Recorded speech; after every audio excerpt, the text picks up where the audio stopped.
Parole. Sûrement l'Éternel est en ce lieu. Révélation parole. La cité des témoignages.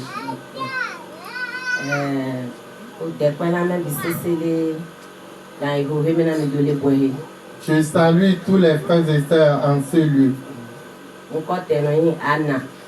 Je m'appelle Anna.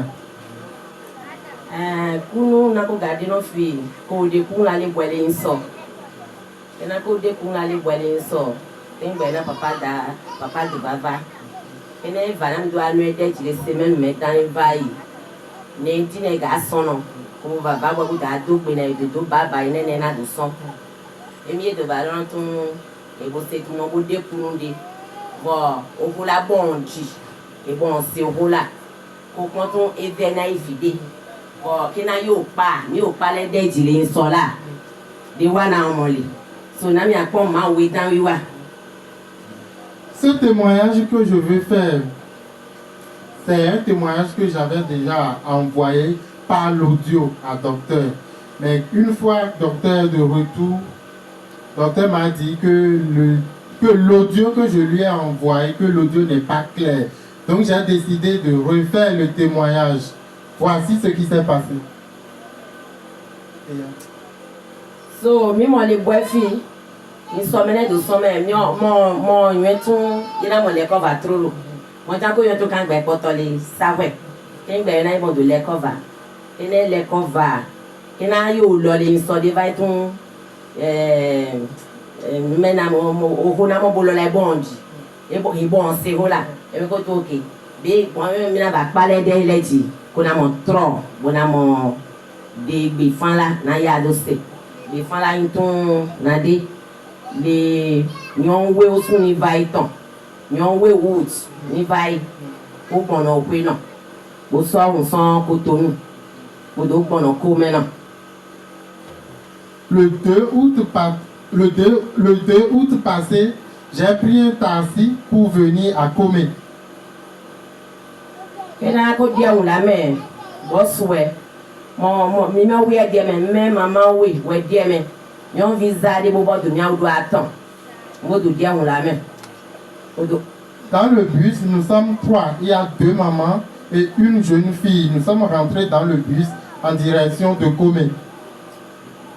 Mi le on la main bo son non. Na me pondé na driver la lokun la do non. E veo. Amen. Mais on va dire oui il est quelqu'un dit beaucoup aider. Quand nous avons quitté Cotonou pour Comé, le conducteur de taxi filait. Et il y a 2 jeunes qui sont sur moto et voulaient nous dépasser. Tu fais la nokun et nokun la gon et droit nya heto geke vi pele itan. Kini ba ya vi pele tete on to ye nwetun ohun la bo ga gba he no. Ye gbeje bo na dawi no. Ye na dawi no gan ke on dike. Emi tete on to sa lo bo yo ino. Bo tun yo de on kon na yo de on kon na. Nde be kan lo da yo de on kon na. Et puis quand nous sommes en train de venir, le chauffeur a voulu cogner ces 2 jeunes qui étaient sur la moto.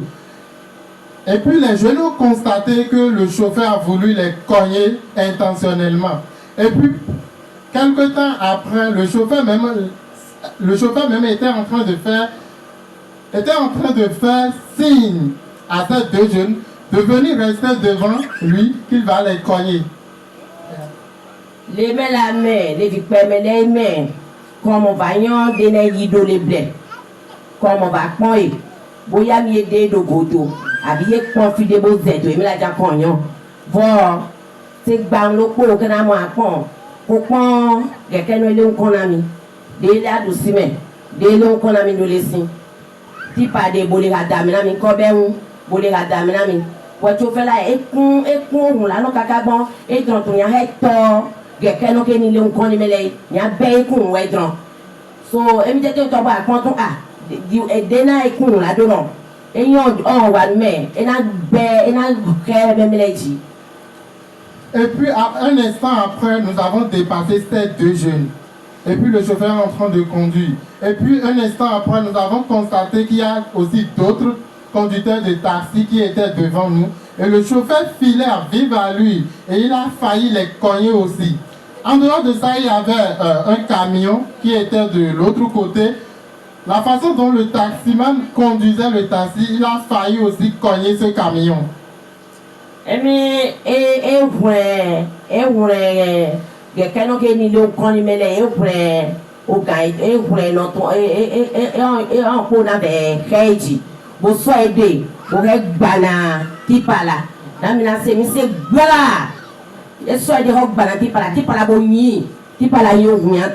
Tena ti pa do bla umi ato ado masin ohun la je ki ko si gbo ipon mo moji bo trono mo ete to ja ko mo yan fina ko leja ko sha ayo Yesu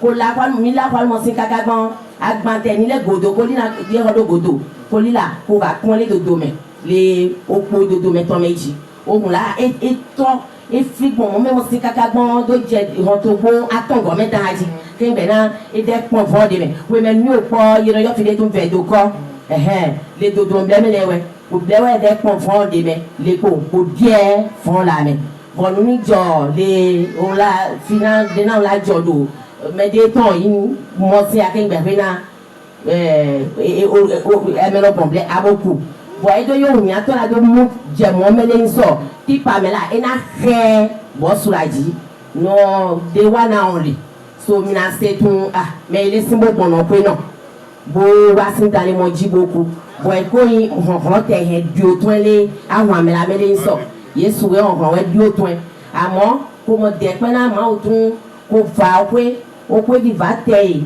ko face condition me la le mo me bo va pe do we dagbe ganjinu bodo pe o bodo de kunu la le nso me le. Ok. Le conducteur du bus a cogné le camionneur. Et puis notre taxi a commencé à faire du tonneau. Et les bagages que j'avais derrière, dans la marche arrière, ces bagages se sont retrouvés au milieu du taxi. Et le bus était en train de faire du tonneau et il y avait du dégât. Mais j'étais sain et sauf. Je remercie grand Dieu parce que ce qui aurait pu se passer, j'aurais pu être mort, mais grâce à l'Éternel des armées, il m'a sauvé. Voilà comment les mais la même do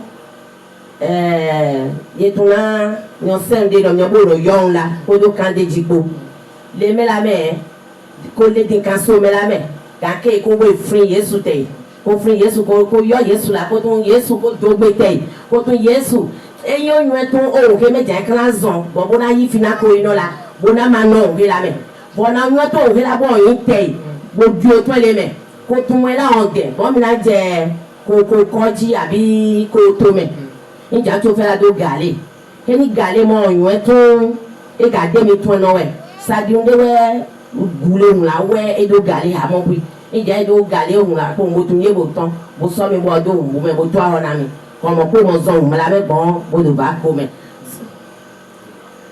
Après ce tonneau que le bus a fait, il s'est retrouvé dans une vent avec de corps. Et puis après ça, on est resté là quelques instants. Et j'ai prié dans mon cœur et j'ai demandé à Dieu, j'ai dit l'Éternel des armées, si c'est ce bus qui va me prendre jusqu'à la destination, que ta volonté soit faite. Mais dans le cas contraire, fais que je sois sorti de ce bus. J'ai prié de cette façon et le conducteur du bus a démarré le bus. Et nous sommes arrivés de Verdocor, nous sommes venus au niveau de Kokokodi. Arrivé à Kokokodi, il s'est arrêté et il nous a demandé de sortir et il nous a trouvé d'autres bus.